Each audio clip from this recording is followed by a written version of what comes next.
আসসালামু আলাইকুম, কেমন আছেন সবাই?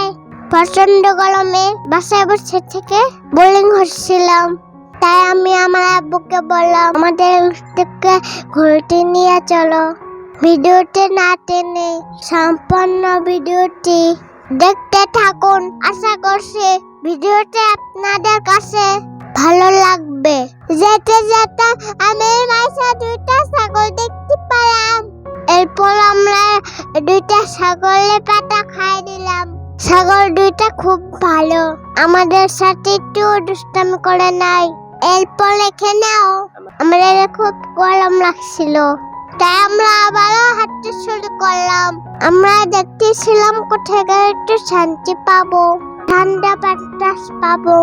এরপর আমরা কাশবনের ভেতর দিয়া হেঁটে যাচ্ছিলাম। এখান থেকে আমি মাইসাকে একটা ফুল ছিলে দিলাম। এরপর আমরা একটা নৌকা দেখতে পেলাম। এখন আমরা দুই বোন মিলে নৌকাতে উঠতে পারলাম। এখানে নৌকাটা শিকল দিয়া বাঁধা ছিল, তাই আমার আব্বু হাত দিয়া নৌকা চালাই দিচ্ছিল। দেখুন আমাদের আব্বু আমাদের জন্য কত কষ্ট করতেছে। নৌকাতে বসে আমরা খুব মজা পেয়েছিলাম। এরপর এখানেও আমাদের খুব গরম লাগছিল, তাই আমরা আবার হাঁটতে শুরু করলাম। আমরা জঙ্গলের ভিতর দিয়ে হেঁটে হেঁটে যাচ্ছিলাম। হাঁটতে হাঁটতে অবশেষে বাতাসে দেখা পেলাম। কি বাতাস, কি শান্তি। আমরা এখানে আসে আবার একটা নৌকা দেখতে পেলাম। আমরা দুই বোন মিলে নৌকাতে বসে খেলা করতেছিলাম, বাতাস খেতেছিলাম, শান্তি পাচ্ছিলাম। এখানে এসে আমার আম্মু শাক দেখতে পেল। আমার আম্মু শাক তুলতে বসে গেল।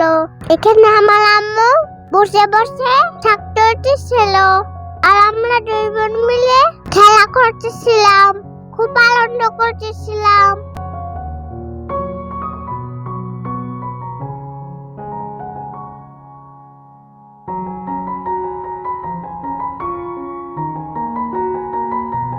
এখানে আমি আমার আম্মুকে শাক তুলে দিচ্ছিলাম। আমি আমার আম্মুর সব কাজে সাহায্য করি, তাই আমার আম্মু আমাকে বলে তুমি আমার একটা বদলো মেয়ে।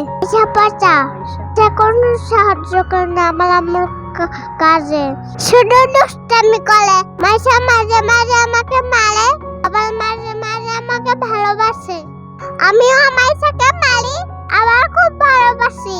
আমি আর মাইসা মিলে খেলা করি, মারামারি করি, আনন্দ করি এবং আম্মুকে জ্বালাই। তাও আমার আম্মু আমাদেরকে খুব ভালোবাসে।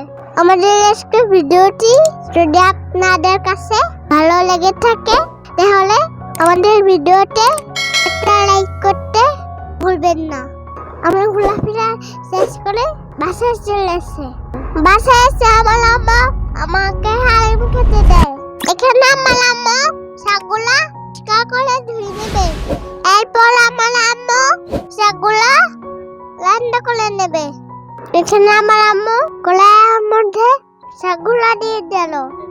এরপর পেঁয়াজ লবণ দিয়ে ঢাকনা লাগিয়ে শাকগুলা সেদ্ধ করে নেবে। এরপর পেঁয়াজ রসুন কাঁচামরিচ ভালো করে ভেজে শাকগুলা রান্না করে নেবে।